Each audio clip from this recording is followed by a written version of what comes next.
তো এখন শহীদ জিয়ার পরে আমরা দেখলাম চাচা এরশাদ চাচা। বর্তমান জাতীয় পার্টির অবস্থা খুবই খারাপ, কেন্দ্রীয় অফিস আগুন দিয়ে পুড়ে দিছে। এরশাদ চাচার ভাই জিএম কাদের চৌধুরী খালি বলতেছে আমি ভুল করেছি, আমি ইচ্ছা করে ভোটার ডালাছি, আমার বুকুত রাইফেল ধরেছিল। কি বলতেছে পাগলা রে। কারণ ছাত্র জনতা বলেছে শুধু আওয়ামী লীগকে নিষিদ্ধ করলে হবে না, আওয়ামী লীগের সহযোগিতা দল যত ছিল সব দলগুলোকে নিষিদ্ধ করা লাগবে। তোর এখন কথা লিখে না, ওর মাথা ঘুরে গেছে, পাগলার মাথা ঘুরে গেছে। 9 বছর চাচা আমাদের বাংলাদেশকে শাসন করেছে। সবাই আমরা বলি স্বৈরাচার। চাচার সময় আমরা 3টা জিনিস পাইছি।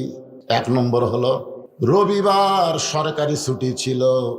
রবিবার হলো খ্রিস্টানদের পবিত্র দিন, সেই পবিত্র দিনে ছুটি ছিল, কারণ বাংলাদেশ একসময় ইংরেজদের অধীনে ছিল।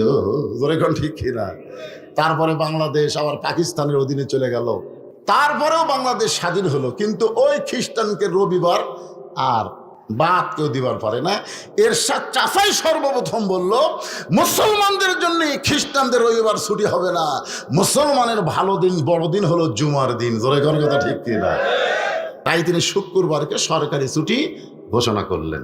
আমেরিকা বলল এরশাদ সাহেব আমাদের রবিবারকে বাদ দিয়ে যদি মুসলমানের শুক্রবার দিন ছুটি ঘোষণা করেন আমাদের সাহায্য আমরা বন্ধ করে দেব। এরশাদ হাত তুলে বললেন তোমাদের সব সাহায্য বন্ধ হলেও আমার আল্লাহর সাহায্য চালু থাকবে।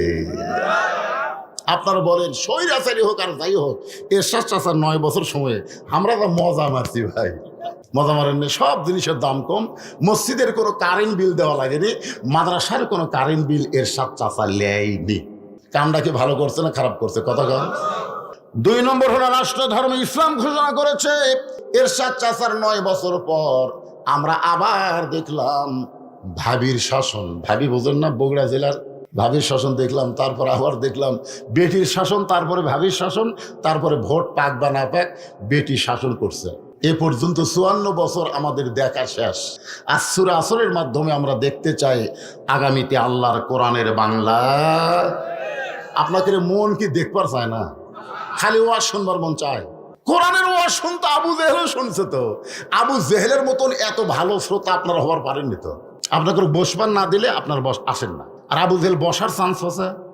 নবীর সামনে বসে কোনো আবু জেহেল কোরআন তেলাওয়াত শুনছে? চোরের মতন পিছন দিক থেকে শোনা লাগছে। তো সারা জীবন তো শোনার জন্য আল্লাহ কোরআন দেয় নাই, এই কোরআনকে বাস্তব জীবনে গ্রহণ করার জন্য দিছে। জোরে কোন ঠিক কি না?